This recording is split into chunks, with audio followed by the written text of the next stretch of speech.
सुप्रभात प्यारे बच्चों। हिंदी व्याकरण के अंतर्गत आज हम पुनरावृत्ति में संज्ञा तथा सर्वनाम पढ़ेंगे, लेकिन इसको पढ़ने के पहले आपको अपनी परीक्षा की तैयारी किस तरह करना है इसके बारे में मैं थोड़ा सा बता देती हूँ। हिंदी व्याकरण में आपको परिभाषाएं याद करनी है, विलोम याद करना है, पर्यायवाची याद करना है, मुहावरा याद करना है, पत्र याद करना है, निबंध याद करना है, आपके पाठ्य पुस्तक में आए हुए संवाद है, चित्र वर्णन है, ये सारी चीज़ें आपको पढ़ना है। तो आप अपनी पाठ्य पुस्तक में आई जो प्रथम 2 पत्र आप यूनिट टेस्ट में पढ़ चुके हैं, तो उसके आगे 2 और पत्र पढ़ेंगे। 2 आप औपचारिक पत्र याद करेंगे और 2 अनौपचारिक। 2 पहले पढ़ चुके हैं, उसके आगे का 2 पढ़ेंगे, यानी आप 4 पत्र पढ़ेंगे। आप पहले से 2 निबंध याद कर चुके हैं, तो जो 2 निबंध याद कर चुके हैं उसके बाद के 2 निबंध और याद करेंगे। आपके पाठ्य पुस्तक में जितना भी निबंध है उसका हाफ पार्ट याद करेंगे। आपका हाफ ईयरली एग्जाम है, जितना भी हाफ ईयरली का 50% पोर्शन आता है। इसी के साथ आप मुहावरा याद करेंगे और गद्यांश और पद्यांश, प्रथम 2 गद्यांश और प्रथम 2 पद्यांश जो आपके पाठ्य पुस्तक में है उसका उत्तर भी दिया है। किस तरह उसको पढ़ना है इसके बारे में आपको बता दिया गया है, आप उसको अच्छे से पढ़ेंगे। आज हम संज्ञा पढ़ते हैं। पहले संज्ञा किसे कहते हैं? किसी प्राणी, व्यक्ति, वस्तु, स्थान या जाति के नाम को या और उसके भाव, किसी प्राणी, व्यक्ति, वस्तु, स्थान, जाति या भाव के नाम को संज्ञा कहते हैं। किसी प्राणी, व्यक्ति, वस्तु, स्थान, जाति या भाव के नाम को क्या कहते हैं? संज्ञा कहते हैं। संज्ञा के 3 भेद हैं।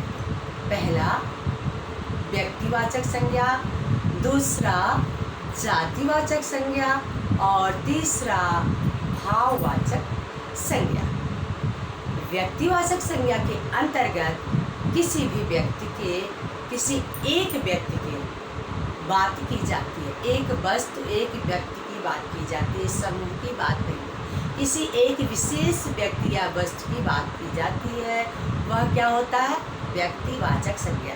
यानी किसी एक, हमने बोला अध्यापक, अध्यापक में सारे अध्यापक आ जाएंगे। और किसी, मैंने बोला अंग्रेजी की शिक्षिका, मैथ के सर, तो किसी एक की बात की जा रही है तो ये आपका व्यक्तिवाचक संज्ञा हो गया। ठीक। दूसरा है जातिवाचक संज्ञा। जातिवाचक संज्ञा के अंदर समूह की बात की जाती है। किसी एक विशेष व्यक्ति या वस्तु की बात न करके समूह की बात की जाती है, वह जातिवाचक संज्ञा होता है। जैसे हमने बोला पक्षी, पशु, किसी एक मनुष्य, नर, गांव, मेला, किसी एक मेले की बात नहीं हो रही, किसी एक शहर की बात नहीं हो रही, किसी एक गांव की बात नहीं हो रही है, किसी एक व्यक्ति की बात नहीं हो रही है, समूह की बात हो रही है, तो कौन सा वाचक हो गया? जातिवाचक संज्ञा। जातिवाचक संज्ञा के अंतर्गत द्रव्य, द्रव्य मतलब पानी, पेट्रोल, इस तरह की जो चीज़ें होती हैं वो जातिवाचक संज्ञा के अंतर्गत आती हैं। इसके अलावा जो धातु होती है, जैसे सोना, चांदी, हीरा, मोती, लोहा, जितनी भी धातुएं होती हैं, ये सारी चीज़ें जातिवाचक के अंतर्गत आता है। जातिवाचक संज्ञा समूह का बात करता है। इसके अलावा भाव, किसी भी व्यक्ति के आकार, प्रकार, भाव, अच्छाई बुराई के बारे में जो हमें महसूस होता है, जो हमें बताता है, वो भाववाचक संज्ञा कहलाता है। अब हम जानेंगे किन किन शब्दों से भाववाचक संज्ञा बनता है। तो सबसे पहले जातिवाचक संज्ञा शब्दों से भाववाचक संज्ञा बनता है। दूसरा है सर्वनाम शब्दों से भाववाचक संज्ञा बनता है। विशेषण शब्दों से भाववाचक संज्ञा बनता है। क्रिया शब्दों से भाववाचक संज्ञा बनता है। संज्ञा शब्दों से भाववाचक संज्ञा बनता है। यानी भाववाचक संज्ञा इन सारे शब्दों से बनता है। ठीक, तो अभी तक हमने संज्ञा के बारे में पढ़ा। अब हम सर्वनाम के बारे में पढ़ेंगे। सर्वनाम किसे कहते हैं? सर्व यानी सबका नाम। संज्ञा के स्थान पर प्रयुक्त किए जाने वाले जो शब्द होते हैं वो क्या कहलाते हैं?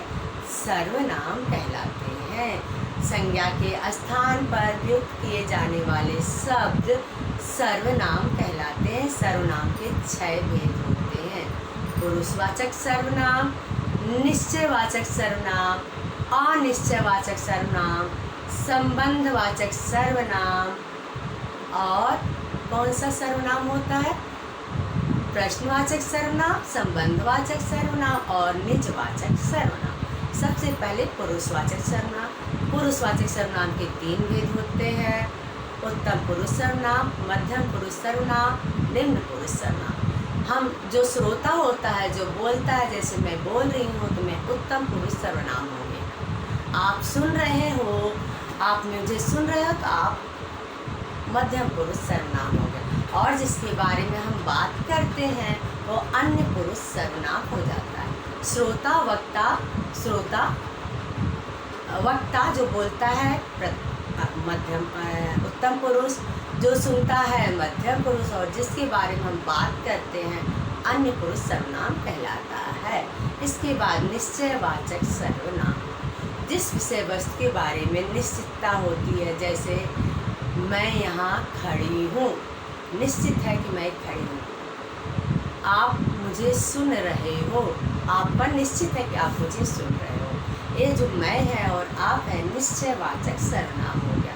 बाहर कोई है, कोई निश्चित नहीं कौन है, तो वह अनिश्चयवाचक सर्वनाम हो गया। जिसके बारे में कोई निश्चितता नहीं होती है वह अनिश्चयवाचक सर्वनाम होता है। उसके बाद होता है प्रश्नवाचक सर्वनाम। वहाँ कौन है, तुम क्या कर रहे हो, जिसमें प्रश्न किया जाता है वह प्रश्नवाचक सर्वनाम होता है। और 2 सर्वनाम शब्दों को आपस में जोड़ा जाता है वह क्या होता है? संबंधवाचक सर्वनाम होता है। तुम जैसा करोगे वैसा भरोगे। इस तरह के 2 सर्वनाम होते हैं, आपस में जोड़ते हैं, वह संबंधवाचक सर्वनाम होता है। और जिन सर्वनाम शब्दों का प्रयोग स्वयं करने के लिए होता है, क्रिया स्वयं करने के लिए होता है, वह निजवाचक सर्वनाम होता है। जैसे मैं अपना कार्य स्वयं कर लूँगा, मैं खुद अपना खाना बना लूँगा, मैं अपने आप चला जाऊँगा। इस तरह के जो शब्द होते हैं वो निजवाचक सर्वनाम होते हैं। इस तरह हमने संज्ञा पढ़ा। संज्ञा किसे कहते हैं? किसी प्राणी, व्यक्ति, स्थान, जाति या भाव के नाम को संज्ञा कहते हैं। संज्ञा के 3 भेद पढ़े, व्यक्तिवाचक, जातिवाचक और भाववाचक। और हमने जाना भाववाचक संज्ञा किन किन शब्दों से बनता है। जातिवाचक संज्ञा से, संज्ञा शब्दों से, जो संज्ञा शब्द है उससे तो बनता ही है जातिवाचक संज्ञा शब्द से, और सर्वनाम शब्द से, विशेषण शब्द से तथा क्रिया शब्द से। इसके अलावा हमने जाना सर्वनाम किसे कहते हैं? किसी प्राणी, व्यक्ति, स्थान, जाति या भाव के नाम को सर्वनाम कहते हैं। इसके 6 भेद होते हैं। प्रथम पुरुष सर्वनाम, इस प्रथम पुरुष सर्वनाम के 3 भेद होते हैं। उत्तम पुरुष, मध्यम पुरुष तथा अन्य पुरुष। निश्चयवाचक सर्वनाम, अनिश्चयवाचक सर्वनाम, संबंधवाचक सर्वनाम, प्रश्नवाचक सर्वनाम तथा निजवाचक सर्वनाम। इसके अलावा लिंग और वचन के बारे में भी हम थोड़ी बात कर लेते हैं। लिंग किसे कहते हैं? जिस शब्द से किसी प्राणी या का, किसी भी चीज़ का, वस्तु का स्त्रीलिंग या पुल्लिंग होने का बात पता चले, भाव पता चले, वह लिंग कहलाता है। लिंग 2 होते हैं, पुल्लिंग तथा स्त्रीलिंग। जिस शब्द से पुरुष पुल्लिंग होने का, पुरुष जाति का बोध होता है उसे पुल्लिंग कहते हैं, और जिस शब्द से स्त्री जाति का बोध होता है उसे स्त्रीलिंग कहते हैं। कुछ शब्द ऐसे होते हैं जो हमेशा पुल्लिंग होते हैं, या कुछ शब्द ऐसे होते हैं जो हमेशा स्त्रीलिंग के होते हैं। इसी तरह वचन, जिस शब्द से किसी संख्या के बारे में बात, नंबर के बारे में पता चले वह वचन कहलाता है। वचन के भी 2 भेद होते हैं, एक वचन तथा बहुवचन। एक वचन जिस शब्द से किसी एक व्यक्ति या वस्तु के बारे में ज्ञात हो, एक वचन, और जिससे एक से अधिक के बारे में बात हो वह बहुवचन कहलाता है। कुछ ऐसे शब्द होते हैं जो हमेशा एक वचन के होते हैं, कुछ ऐसे शब्द होते हैं जो हमेशा बहुवचन के होते हैं। अब मैं बता देती हूँ कि आपको पुनः फिर से मैं बताती हूँ क्या क्या है आपको याद करना। पाठ में जितनी आई हैं परिभाषाएँ याद करना है, लिंग याद करना, वचन याद करना है, संज्ञा सर्वनाम याद करना है, भाषा याद करना है आपको, वर्ण किसे कहते हैं, स्वर व्यंजन किसे कहते हैं, ये सारी परिभाषाएँ याद करनी है और इसके उदाहरण याद करने हैं। आपको गद्यांश और पद्यांश याद करना है, पत्र याद करना है, निबंध याद करना है। ये सारी चीज़ें आप अपनी परीक्षा के लिए आपको सारी विषय वस्तु मिल चुकी है, आपको लिखवा दिया गया है, पढ़ा दिया गया है। जो चीज़ें आपको समझ में नहीं आए आप उसको पूछ सकते हैं और उसको आप अपने जो पुराने वीडियो है उसको देखकर भी समझ सकते हैं। आप परीक्षा की तैयारी करिए, अच्छे से तैयारी करिए, याद करिए। धन्यवाद।